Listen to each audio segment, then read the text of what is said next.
So we talked a little bit about the ULA, right, the Universal Learning Approach.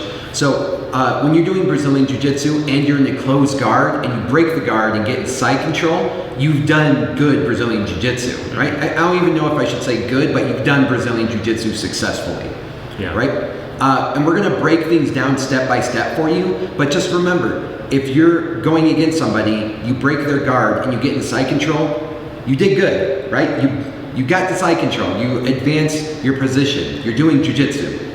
However, let's go ahead and break down the points. I'm gonna describe each one of these points to you, each one of these steps, but I don't want you to get hung up on them. I just want you to be aware of them so the next time you're doing it, let's say it didn't work, you can look back at the video and be like, oh, that's a step I missed. Because this is a chain, right? A chain of steps that gets you to an end goal. And one break in the chain could be the reason why the move doesn't work overall. So let me get John into closed guard here, or rather John into my closed guard. Let's have your head pointed that way. Okay. So John's got his closed guard. His feet are locked up behind my back, and he has the ability to move me, push me, and kind of manipulate my body, right? And I don't like that. I need to be able to break this guard and get past his legs. Remember, his legs are dangerous. So the first guard break I'm going to show is a very basic one. It's the first one I learned in Brazilian Jiu-Jitsu.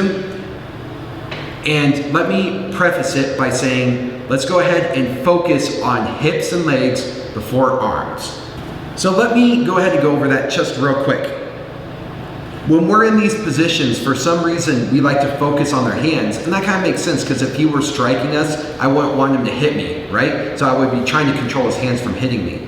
However, in sport jiu-jitsu, he's not going to be punching or elbowing you in the face or headbutting you. So we can kind of worry less about his hands and fists, and we need to break his legs, right? So focus on his legs. When we're passing guard, especially for newer people in jiu-jitsu, focus on those hips and legs when we're focused on breaking and passing guard, okay? So this is what I want to do. First, I want to be on my knees. My knees are wide base, right? So that way he can't move me from side to side. A lot of the time, people are up here, and this is easy for him to manipulate me and move me around, and now I've given him my body weight.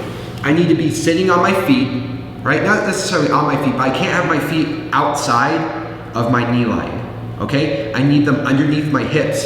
And in addition to that, I need my base wide, like I was saying, and pressure on his hips here, okay? So this is gonna debilitate his hips, right? Hinder his hips from moving as much as he wants to. So if he's able to move his hips around, and I'm not able to stop that, and he's got me in a closed guard, I'm basically ripe for the picking for him to do whatever he wants for me, okay? So first things first is I put my hands into his hips, I keep my elbows tight.